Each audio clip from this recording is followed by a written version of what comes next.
जम्मू कश्मीर में विधानसभा चुनाव के नतीजे के बाद नए मुख्यमंत्री की नियुक्ति का रास्ता साफ हो गया है। साल 2019 में संविधान के अनुच्छेद 370 के प्रावधानों को हटाने के बाद यहाँ पहली बार चुनाव हुए थे और अब नतीजे के बाद पहली बार मुख्यमंत्री भी बनेंगे। साल 2019 में राज्य का दर्जा खोने के बाद जम्मू कश्मीर अब केंद्र शासित प्रदेश है।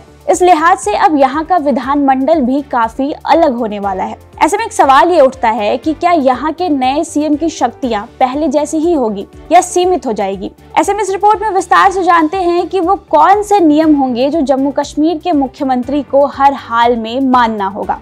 कितना ताकतवर होगा जम्मू कश्मीर का नया सीएम। जम्मू कश्मीर के नए मुख्यमंत्री के पास कितनी शक्तियां होंगी, इसका आकलन केंद्र शासित प्रदेश के राजनीतिक ढांचे और संविधान द्वारा दिए गए अधिकारों के आधार पर किया जा सकता है।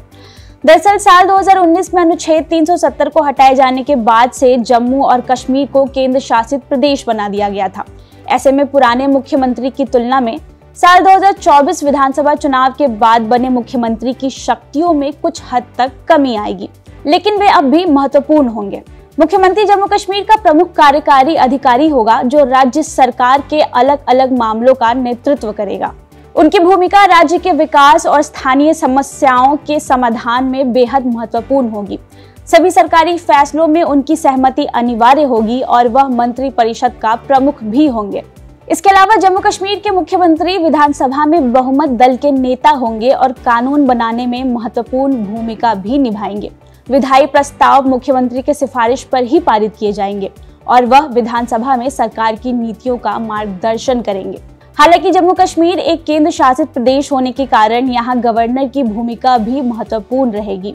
यहाँ के मुख्यमंत्री को कई मामलों में गवर्नर से सलाह लेने की आवश्यकता होगी, खासकर जब राष्ट्रीय सुरक्षा या संवैधानिक मुद्दों की बात हो।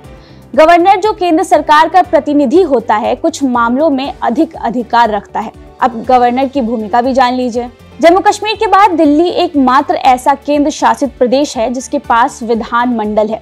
दिल्ली की विधानसभा में 3 मुख्य विषय भूमि, सार्वजनिक व्यवस्था और पुलिस सीधे लेफ्टिनेंट गवर्नर यानी एलजी के अधिकार में आते हैं। इसका मतलब है कि इन मुद्दों पर फैसले लेने की शक्ति एलजी के पास है।